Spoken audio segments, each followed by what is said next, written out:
ওয়ালা নাওম, সারা বিশ্বের একচ্ছত্র মালিকানা আমার হাতের মুঠায়। তন্দ্রা, নিদ্রা, ক্লান্তি, অবসন্ন, বিষণ্ণতা কোনো কিছু আমাকে স্পর্শ করতে পারে না।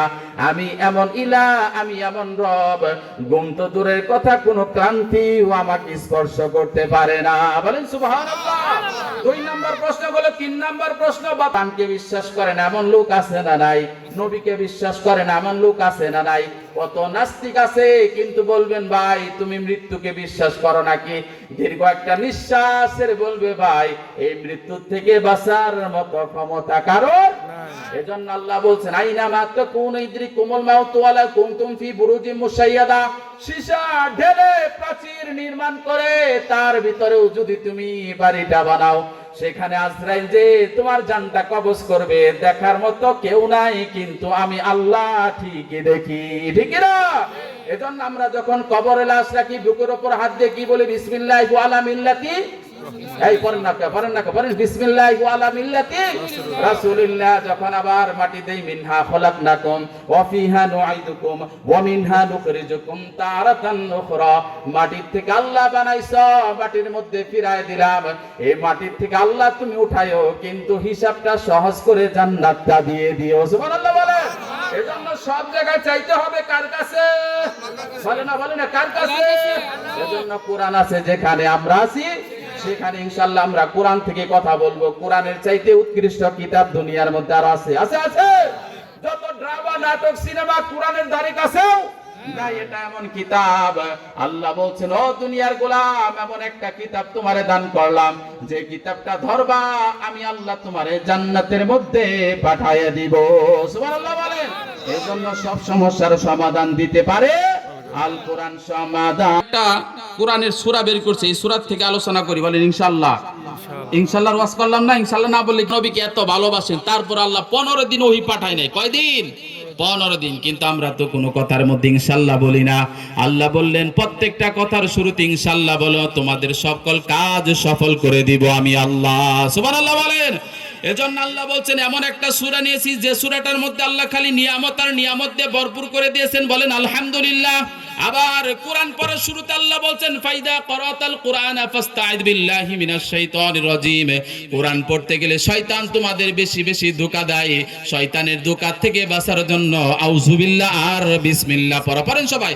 আউযু বিল্লাহি মিনাশ শাইতানির রাজিম বিসমিল্লাহির রহমানির রহিম।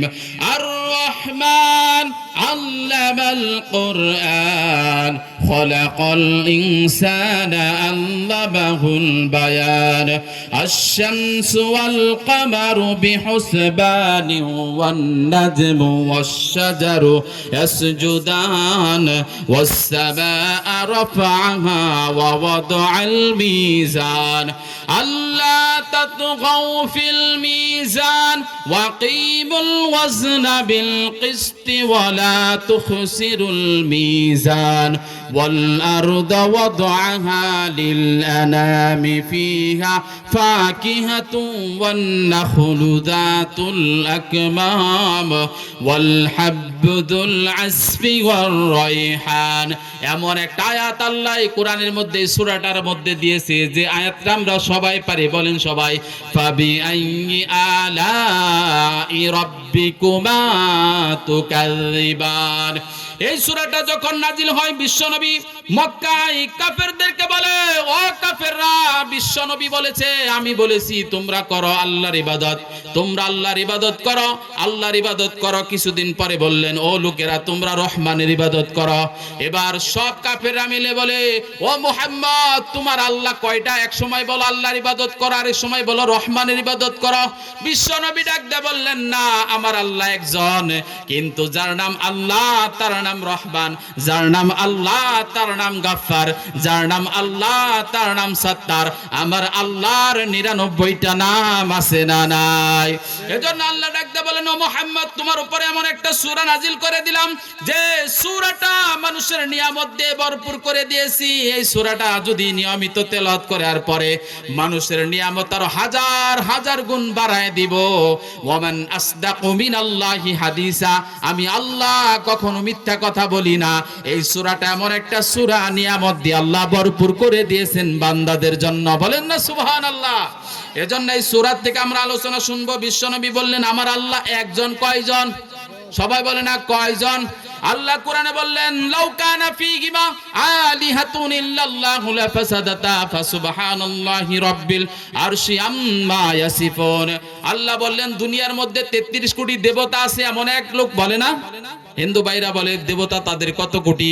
33 কোটি দেবতা। আল্লাহ বলেন 33 কোটি দেবতা না, দুনিয়ার মধ্যে যদি দুজন আল্লাহ থাকতো, এক আল্লাহ বলতো এখন রাত ভালো লাগে না আমি দিন বানাবো, আরেক আল্লাহ বলতেন এখন দিন ভালো লাগে না রাত বানাবো। দুই আল্লাহর মধ্যে ঝগড়া লেগে দুনিয়া ধ্বংস হয়ে যেত। বলেন তো দেখি আল্লাহ কয়জন?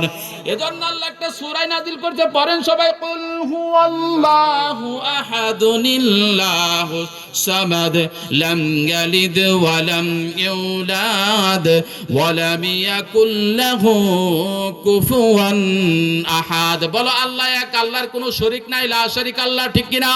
আল্লাহর কোনো শরীক নাই, অংশীদার নাই, তিনি একক অদ্বিতীয়, তার সমকক্ষ কেউ নাই। তিনি কাউকে জন্ম দেন নাই, কাউকে জন্ম দেন নাই, আবার কারো কাছ থেকে জন্ম গ্রহণ করেন নাই। তিনি আল্লাহ ইচ্ছা করলে তিনি যা করবেন সব করার ক্ষমতা আল্লাহর আছে না নাই? এজন্য চাইতে হবে কার কাছে? এজন্য বলতে হবে কার কাছে? এজন্য সবকিছুর জন্য চাইতে হবে কার কাছে? এবং চাওয়ার জন্য আল্লাহ একটা সূরা নাজিল করেছেন, কুল আউযু বিরাব্বিন নাস। চাওয়া যাবে আর কারো কাছে চাওয়া যাবে না। এজন্য আল্লাহ বলছেন এমন একটা সূরা নাজিল করে দিলাম যে সূরাটার মধ্যে এমন একটা আয়াত নাজিল করে দিলাম যে আয়াতটা আমি একবার, দুইবার, তিনবার না 31 বার বলে দিয়েছি। সুবহানাল্লাহ বলেন। বিশ্বনবী বললেন, আল্লাহ এই আয়াতটা আপনি 2 বার বললেও পারতেন, 5 বার বললেও পারতেন, এতবার বলেছেন কেন? আল্লাহ বললেন, যেটার গুরুত্ব সবচাইতে বেশি, যেটা আমি গুরুত্ব দেই বান্দার জন্য সবচাইতে প্রয়োজনীয়, সেটা একবার, 2 বার, 3 বার না, বারবার বারবার বারবার বলিয়ে জন্য এই আয়াতটা কোরআনের মধ্যে, সূরার মধ্যে আমি 31 বার বলেছি। সুবহানাল্লাহ বলেন। এজন্য বান্দার দরকার যেটা সেটা বারবার বলেন কে? নামাজের কথাই কোরআনে কয়বার আছে? 82 বার। আলহামদুলিল্লাহ বলেন। একবার বললেও তো হতো। আল্লাহর চাইতে দামি কথা কারো আছে? আল্লাহ তো একবার বললেই হতো। 82 বার কেন বলেছেন? আল্লাহ বললেন, আকিমুস সালাহ ওয়া আতুজ যাকাহ ওয়ারকাউ মা'আর রাকিন। যাকাত দাও, নামাজ কায়েম করো, আর রুকুকারীদের সাথে রুকু করো। নামাজ পড়লে সম্মান বাড়ায় দিবেন কে? সালাত কায়েম করো, সালাত কায়েম করো, হবে সম্মানিত নবী।